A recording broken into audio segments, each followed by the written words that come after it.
All right, so really quick, let me give an explanation on the plaster cloth stuff. This is, well, exactly what the name is. It's a cloth that also has a bunch of plaster on it, and this will go on the face of this, or really the entire mountain and this area, and hopefully smooth it out a bit to make it more natural looking. You basically cut off however much you need and put it in some water, and that loosens up the plaster and helps you make whatever you're making. In this case, we are doing a mountain, and this for, I think, the third time. So let me quit saying it and let's just do it.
All right, everybody, welcome back to the layout.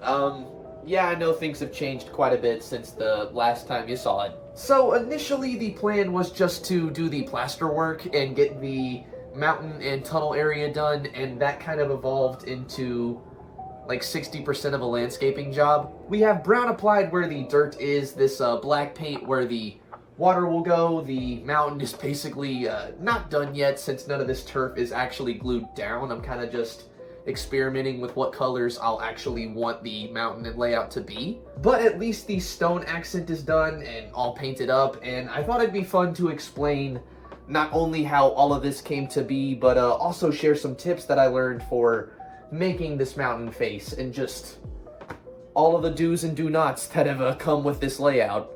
Alright, let's start with the mountain since I think this is the coolest. I don't know about you guys, but personally I cannot stand plaster cloth, not just specifically the Woodland Scenics kind, but just as a material. It is not the best for making a mountain face because that cloth often shows through. I was talking with one of my older buddies who's more into Warhammer and stuff like that, and he recommended me this paint you see here from Rust-Oleum, this stone textured finish, and I'll throw some pictures on screen of what the mountain looked like before that. You could definitely see a lot of plaster showing through, or not a lot of the cloth showing through behind the plaster, and some areas definitely still reflect that on the mountain itself.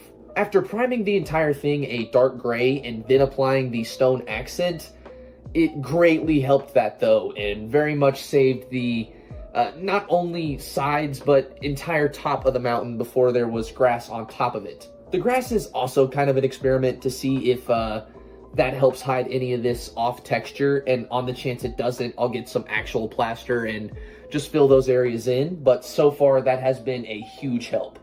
Now, I'm sure you're curious about the turf itself, and if I'm honest, it's not 100% perfect, but it's definitely getting there. So far, it's mostly this color that's made by Woodland Scenics, but I did add a bit more green. This is the Earth Blend with I'm pretty sure it was another Woodland Scenics color, just a brighter green, and it has done what you see here. Again, none of this is glued, just for, on the chance I do change my mind and want to, I don't know, take it up for a different color, and I think I want to add a bit more green, or just liveliness to it. It kind of feels more like dead grass than anything, as well as expand it to the areas that actually need it. But again, I'm probably not going to do that until I have the actual glue to secure it down. Now, the turf itself needed a good brown or a dirt color to sit on, and the one you're seeing now is largely this Rust-Oleum satin color. Though before this, there was just a bit of the Tamiya red brown, which you can kind of see showing through in this darker area here.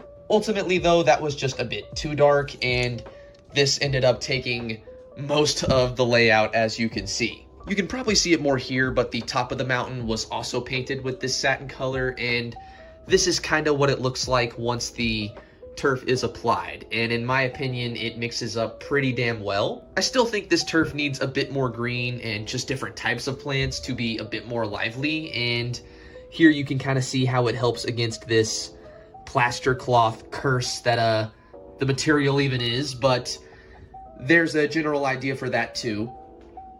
What am I doing with my hand? I've been doing this a lot, haven't I? Wax on, wax off. And of course, once I've got this area cleaned up a bit more and possibly repainted just a tad more cleanly, this will be the water area. Or more specifically, the lock that will be in front of the castle where Thumper is right now.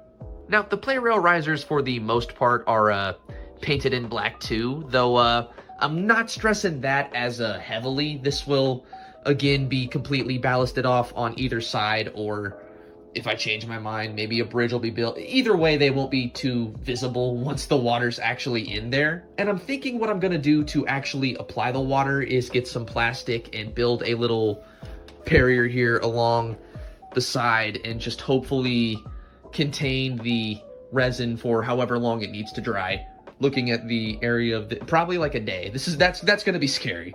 Thankfully, however, that will be one of the last steps. Right now, I'm more in the frame of mind of getting this area filled with turf and getting everything evenly distributed with greenery. From there, I'll probably try static grass. It's not something I've ever put on a layout, so that should be a fun experiment. And then build the castle, or maybe then I'll do the water. I'm not trying to stress this out too much and just let what comes with building the layout come. This all may have happened pretty quickly, but don't let that fool you. This is not a easy process. This mountain was very much a headache. Even just painting the board was a headache, especially since I had to do it inside, and painting inside is never fun. Thankfully, however, it has all started to come together, and yeah, like I said, all I need now is some glue, and we should be on to making this thing a little bit more lively from there. And while going through my model supplies, I also found these little telephone poles, and those have been applied on either side.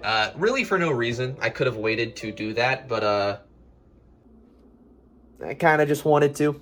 Oh, before I forget, let's also talk about these tunnels. Now, these were way too big when I initially bought them. I didn't think I was going to use them because the tunnel mold I had built was just way too small compared to this. Thankfully, however, it has been built into this side, and currently it is a lighter gray than the rest of the mountain. Before, it was this same dark gray that you see here, and that just did not work very well in my opinion. I still need to weather it and get a little bit of a black paint here to show the steam engines have been through it, but yeah, that is the tunnels.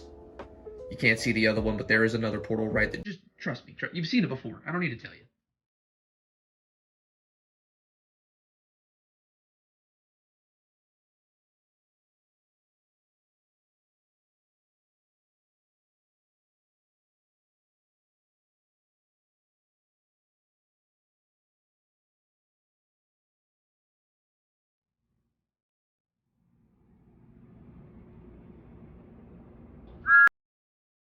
Either subscribe, donate, or get the fuck out.